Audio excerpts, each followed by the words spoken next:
ಇದು Bigg Boss Kannada season 12ದು review video. ಇದಕ್ಕಿಂತ ಮುಂಚೆನೇ ಈ ಚಾನಲಲ್ಲಿ ನಾನು BBK ಸೀಸನ್ 10ದು ರಿವ್ಯೂನ ಮಾಡಿದ್ದೀನಿ. ನನಗೆ ಪರ್ಸ್ನಲಿ ಈ ಶೋ ನೋಡೋದಕ್ಕೆ ತುಂಬ ಇಷ್ಟ ಆ್ಯಂಡ್ ರಿವ್ಯೂ ಮಾಡೋದಕ್ಕೂ ಸಹ ತುಂಬ ಇಷ್ಟ. ನಾನು ಆದಷ್ಟು ಒಂದು ನ್ಯೂಟ್ರಲ್ ವಾಚರ್ ಆಗಿ ಈ ಶೋನ ನೋಡೋದಕ್ಕೆ ಯಾವಾಗೂ ಟ್ರೈ ಮಾಡ್ತೀನಿ. ಯಾವುದೇ ಬಯಸ್ ಇಲ್ದಿರ ನಿಮಗೆ ಡೈಲಿ ರಿವ್ಯೂಸ್ ಕೊಡೋದಕ್ಕೆ ಪ್ರಯತ್ನ ಪಡ್ತಾ ಇದ್ದೀನಿ. ಇವತ್ತಿನ ವಿಡಿಯೋಲಿ ನಾವು ನೋಡ್ತಾ ಇರೋದು ಡೇ 1 ಎಪಿಸೋಡ್ದು ರಿವ್ಯೂ. ಈ ವರ್ಷ BBK 12ದು ಕಾನ್ಸೆಪ್ಟ್ ಏನಂತ ಅಂದರೆ ಒಂಟಿಗಳು ವರ್ಸಸ್ ಜಂಟಿಗಳು. ಆಡಿಯನ್ಸ್ ಮೆಂಬರ್ಸ್ 6 ಜನ ಸದಸ್ಯರು ಒಂಟಿಯಾಗಿ ಆಟನ ಆಟಾಡಲಿ ಅಂತ ಡಿಸೈಡ್ ಮಾಡಿದ್ದಾರೆ. ಅವರು ಕಾಕ್ರೋಚ್ ಸುದಿ ಅವರು, ಜಾನ್ವಿ ಅವರು, ಧನುಷ್ ಅವರು, ಧ್ರುವಾಂತ್ ಅವರು, ಮಲ್ಲಮ್ಮ ಅವರು ಹಾಗೂ ಅಶ್ವಿನಿ ಗೌಡ ಅವರು. ಇನ್ನು ಮಿಕ್ಕಿದ್ದು ಕಂಟೆಸ್ಟೆಂಟ್ಸ್ 5 ಪೇರ್ ಆಫ್ ಜಂಟಿಯಲ್ಲಿ ಮನೆ ಒಳಗಡೆ ಹೋಗಿರ್ತಾರೆ. ಲಾಸ್ಟಲ್ಲಿ ಉಳ್ಕೊಂಡಿರೋದು 3 ಜನ. ಇವ್ರಿಗೆ ಆಡಿಯನ್ಸ್ ಮೆಂಬರ್ಸು ಒಂಟಿಯಾಗೂ ಸಹ ಊಟ ಹಾಕಿರಲಿಲ್ಲ ಆ್ಯಂಡ್ ಜಂಟಿಯಾಗೂ ಸಹ ಊಟ ಹಾಕಿರಲಿಲ್ಲ. ಅವರು ಸ್ಪಂದನ ಅವರು, ರಕ್ಷಿತಾ ಶೆಟ್ಟಿ ಅವರು ಹಾಗೂ ಮಾಳೋರು.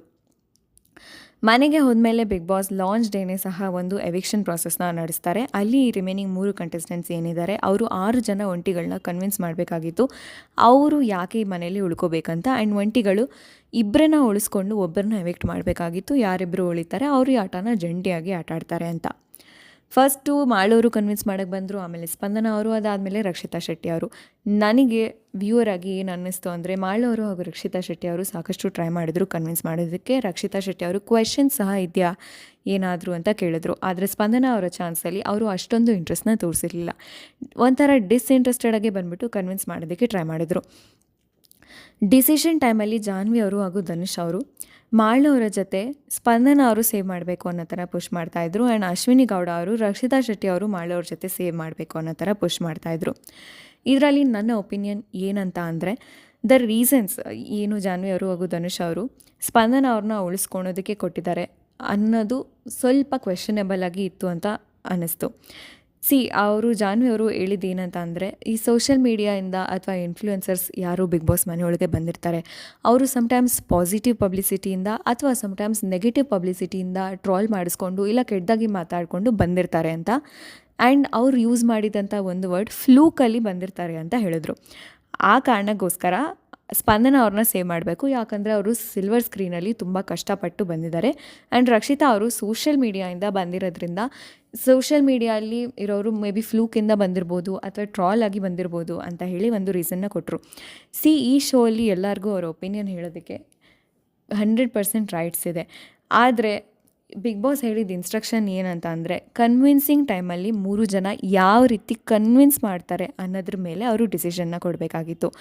ಅವ್ರ ಬ್ಯಾಕ್ಗ್ರೌಂಡ್ ಏನು, ಅವರ ಕಾಸ್ಟಿಂಗ್ ಟೈಮಲ್ಲಿ ಬಿಗ್ ಬಾಸ್ ಅವ್ರು ಏನು ಯೋಚನೆ ಮಾಡಿದರು ಅದನ್ನು ಯೋಚನೆ ಮಾಡಿ ನೀವು ಅವ್ರ ಫ್ಯೂಚರ್ನ ಡಿಸೈಡ್ ಮಾಡಿ ಅಂತ ಹೇಳಿರಲಿಲ್ಲ. ಆದರೂ ಸಹ ಜಾನ್ವಿ ಅವರು ಹಾಗೂ ಧನುಷ್ ಅವರು ಸ್ಪಂದನ ಅವರು ಸಾಕಷ್ಟು ಪ್ರಯತ್ನ ಪಟ್ಟಿದ್ದಾರೆ. ರಕ್ಷಿತಾ ಅವ್ರಿಗೆ ಏಜ್ ಕಮ್ಮಿ ಇದೆ, ಅವ್ರವ್ರ ಫ್ಯೂಚರಲ್ಲಿ ಇನ್ನೂ ತುಂಬ ಚಾನ್ಸ್ ಇದೆ ಅಂತ. ಒನ್ ಟೈಮ್ ನೀವು ಬಿಗ್ ಬಾಸ್ ಸ್ಟೇಜ್ಗೆ ಬಂದಾದಮೇಲೆ ನಿಮ್ಮ ವಯಸ್ಸೇನು, ನಿಮ್ಮ ಪ್ರೊಫೆಷನ್ ಏನು, ಅದು ಯಾವುದೂ ಮ್ಯಾಟ್ರ್ ಆಗೋಲ್ಲ. ಮನೆ ಒಳಗಡೆ ನೀವು ಬಿಗ್ ಬಾಸ್ ಕೊಟ್ಟಿರೋ ಇನ್ಸ್ಟ್ರಕ್ಷನ್ನ ಅವ್ರ ಟಾಸ್ಕನ್ನು ಯಾವ ರೀತಿ ಆಟಾಡ್ತೀರಾ ಅನ್ನೋದ್ರ ಮೇಲೆ ಡಿಪೆಂಡ್ ಆಗುತ್ತೆ.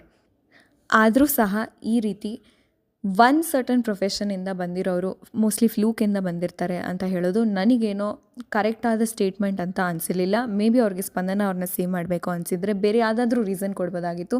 ಆ್ಯಂಡ್ ಮಧ್ಯದಲ್ಲಿ ಧನುಷ್ ಅವರು ಸ್ಪಂದನ ಅವರು ನನ್ನ ಫ್ರೆಂಡ್, ಅದಕ್ಕೆ ನಾನೇನು ಹೇಳ್ತಾ ಇಲ್ಲ, ನಾನು ನ್ಯೂಟ್ರಲಾಗೇ ಜಜ್ಮೆಂಟ್ ಕೊಡ್ತಾ ಇದ್ದೀನಿ ಅನ್ನೋ ರೀತಿ ಸಹ ಹೇಳಿದ್ರು. ಪರ್ಸನಲಿ ನನಗೇನು ಅನ್ನಿಸ್ತು ಅಂದರೆ ಮೇ ಬಿ ಅವರು ಸಿಲ್ವರ್ ಸ್ಕ್ರೀನ್ ಆ್ಯಕ್ಟರ್ಸ್ನ ಉಳಿಸ್ಕೊಳಕ್ಕೆ ಟ್ರೈ ಮಾಡ್ತಾಯಿದ್ರು ಆ್ಯಂಡ್ ಸೋಷಿಯಲ್ ಮೀಡಿಯಾ ಇನ್ಫ್ಲೂಯೆನ್ಸರ್ಸ್ ವಿರುದ್ಧ ಹೇಳಿದ್ರು ಅಂತ ನನಗೆ ಪರ್ಸ್ನಲಿ ಅನ್ನಿಸ್ತು.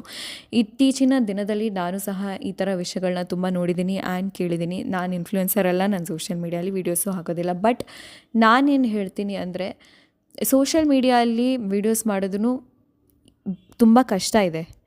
ಅವ್ರಿಗೆ ಅವ್ರದ್ದು ಓನ್ ಸ್ಟ್ರಗಲ್ ಇರುತ್ತೆ. ಅವ್ರು ಟ್ರಾಲ್ ಆಗಿ ಬಂದಿರ್ತಾರೋ, ಪಾಸಿಟಿವ್ ಪಬ್ಲಿಸಿಟಿಯಿಂದ ಬಂದಿರ್ತಾರೋ, ಜಡ್ಜ್ಮೆಂಟ್ ಕೊಡೋದಕ್ಕೆ ಇಲ್ಲಿ ಯಾರೂ ಏನೂ ಅಲ್ಲ.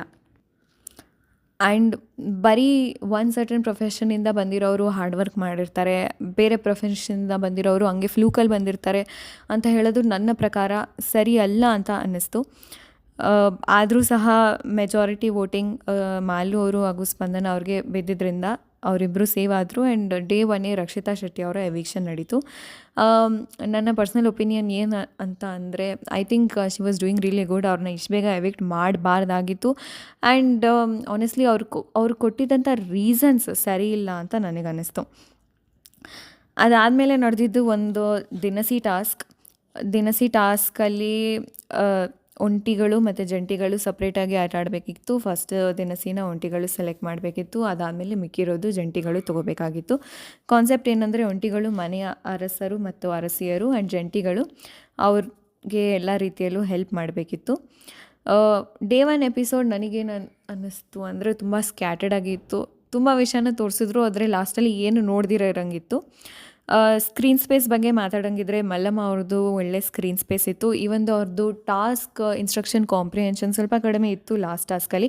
But no worries, Bigg Boss ಅಂತ ಬಂದಾದಮೇಲೆ ನೀವು ಸ್ಕ್ರೀನ್ ಪ್ರೆಸೆನ್ಸ್ ಜಾಸ್ತಿ ಮ್ಯಾಟರ್ ಆಗುತ್ತೆ. ಅಲ್ಲಿ ಏನು ಮಾಡ್ತೀರಾ ಅಂತಲ್ಲ. ಬಿಕಾಸ್ ಎಷ್ಟೊಂದು ಜನ ಕಂಟೆಸ್ಟೆಂಟ್ಸ್ ಪಾಸಿಟಿವ್ ಆಗಿ ಕೂಡ ಫಿನಾಲೆ ತನಕ ಬಂದಿದ್ದಾರೆ. ಕೆಲವರು ನೆಗೆಟಿವ್ ವಿಲನ್ ರೋಲಿಂದ ಸಹ ಫಿನಾಲೆ ತನಕ ಬಂದಿದ್ದಾರೆ.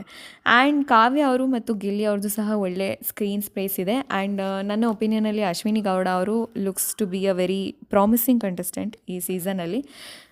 ಸೊ ನೋಡೋಣ ಏನಾಗುತ್ತೆ ಅಂತ. ಹೋಪ್ಫುಲಿ ಈ ವಿಡಿಯೋ ನಿಮಗೆ ಇಷ್ಟ ಆಗಿರುತ್ತೆ ಅನಿಸುತ್ತೆ. Thank you.